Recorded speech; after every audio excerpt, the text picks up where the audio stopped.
തന്നെ. എന്റെ ചേട്ടായി ആരിങ്ങനെ വലിച്ചു പറിക്കണ്ട, ബോഡിയുടെ കൂടെ തന്നാ മതി. ഓക്കേ.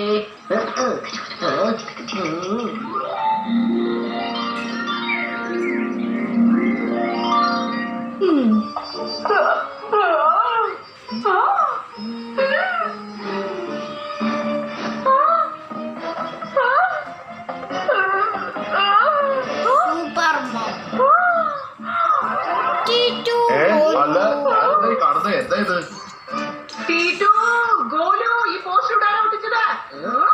അമ്മ നമ്മുടെ ടീറ്റു കുട്ടിക്കാലം തൊട്ട് കാണുന്ന സ്വപ്ന. അമ്മ ഈ കോമ്പറ്റീഷനിൽ എങ്ങനെയെങ്കിലും പങ്കെടുത്ത് സൂപ്പർ മോം അവാർഡ് വാങ്ങണമെന്നുള്ള കാര്യം. പക്ഷേ ഈ കോമ്പറ്റീഷൻ ഈ വർഷമല്ലേ അനൗൺസ് ചെയ്തത്, പിന്നെ എങ്ങനെ ചെറുപ്പം തൊട്ടുള്ള സ്വപ്നമായി? അത് വിടാമേ, അല്ലെങ്കിൽ ഞാനിപ്പോ കുട്ടിക്കാലത്ത് തന്നെയാണല്ലോ. ഞാൻ ഇനി വലുതാകുമ്പോൾ ആളുകൾ എന്നെ ഇന്റർവ്യൂ ചെയ്യാൻ വരുമ്പോൾ ഞാൻ അവരോട് എന്ത് മറുപടി പറയും? എന്റെ കുട്ടിക്കാലത്ത് കണ്ട സ്വപ്നം ഫലിച്ചില്ലെന്ന് പറയണോ? വിട്ടേക്ക് മോനെ ടീറ്റു. ചില സ്വപ്നങ്ങളൊക്കെ ജീവിതകാലം മുഴുവൻ സ്വപ്നങ്ങൾ മാത്രമായിരിക്കും.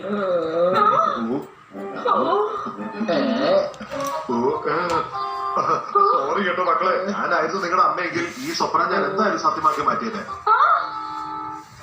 മതി നിർത്ത്. എല്ലാവരും ചേർന്ന് ഡ്രാമ കളിച്ച് അവസാനമായിട്ട് മനസ്സ് മാറ്റിയല്ലേ? ശരി, ഈ കോമ്പറ്റീഷനിൽ പങ്കെടുക്കാൻ ഞാൻ തയ്യാറാണ്. പക്ഷെ ഇതിൽ ജയിക്കോ ഇല്ലെന്നൊന്നും എനിക്കറിയില്ല. അമ്മേ, ആ ടെൻഷനൊന്നും വേണ്ട, അതൊക്കെ എനിക്ക് വിട്ടേക്കൂ. ഇന്ന് മുതൽ ഇതാ അമ്മയുടെ ട്രെയിനിങ് സ്റ്റാർട്ട്. ട്രെയിനിങ്ങോ? എന്ത് ട്രെയിനിങ്? അമ്മേ, സൂപ്പർ മോം എന്ന് പറഞ്ഞാല് പാചകം ചെയ്യാൻ, ഡ്രൈവിംഗ്, പെയിന്റിംഗ് അങ്ങനെ പഠിക്കേണ്ടതായ പലതുമില്ലേ? ഭക്ഷണം ഉണ്ടാക്കാൻ എനിക്ക് നന്നായിട്ട് അറിയാലോ. നന്നായി പാചകം ചെയ്യണമെന്നാവോ പറഞ്ഞതിന്റെ ഉദ്ദേശം? അപ്പൊ ഞാൻ ഇതുവരെ ഉണ്ടാക്കിയതൊക്കെ എന്തായിരുന്നു? അല്ലെന്ന് ഞാനിവിടെ പറഞ്ഞത്. നീ വീട്ടിൽ തമാശ പറഞ്ഞാലും ചിരിക്കാൻ ഞാൻ മാത്രമേ ഉള്ളൂ. എന്റെ അമ്മേ, അച്ഛനൊരു തമാശ പറഞ്ഞതാ. പിന്നെ കുറച്ച് വ്യത്യസ്തമായിട്ടുള്ള ഭക്ഷണ പദാർത്ഥങ്ങളൊക്കെ കോമ്പറ്റീഷനിൽ അവതരിപ്പിക്കാവുന്നതാണ്. അമ്മയ്ക്ക് ഒരുവിധം എല്ലാം ഉണ്ടാക്കാൻ അറിയാം. എന്നാലും ഒരു പ്രാക്ടീസിന് വേണ്ടി നമുക്ക് പിസ്സ ഉണ്ടാക്കി നോക്കാം. ടീറ്റു, അഭിനയിക്കണ്ട. എനിക്കറിയാം നീ പിസ്സ കഴിക്കാൻ വേണ്ടിയായി കോമ്പറ്റീഷന്റെ ഡ്രാമ കളിക്കുന്നെന്ന്. അയ്യോ അല്ലമ്മേ, സത്യമായിട്ടും. ശരിയെന്നാ അത് വിടും, പിസ്സ വേണ്ട. ലേറ്റസ്റ്റ് ആയിട്ട് മധുരമുള്ള വേറെ എന്തെങ്കിലും പഠിക്കാലോ.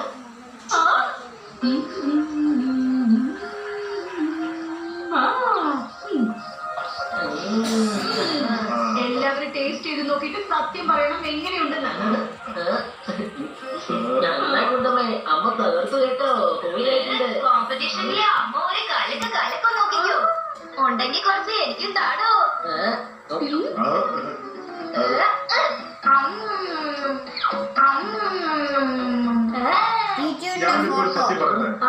ഇതില് പേടിക്കേണ്ട കാര്യമൊന്നുമില്ല.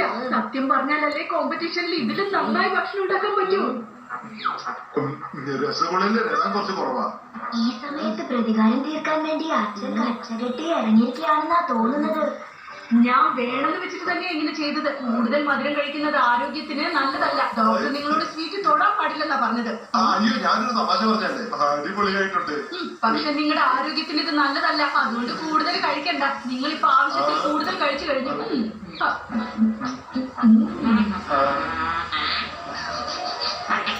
രസഗുളയുടെ മണ്ണാണല്ലോ.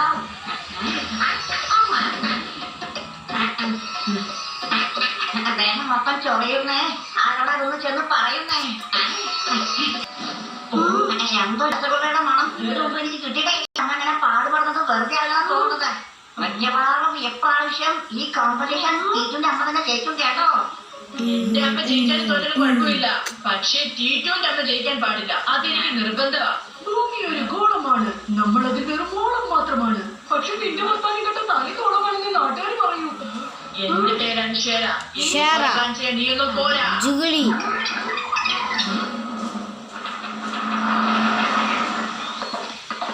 അമ്മേ, കോമ്പറ്റീഷന്റെ അവസാനത്തെ ഇനം ഊട്ടി കോമ്പറ്റീഷൻ ആയിരിക്കും.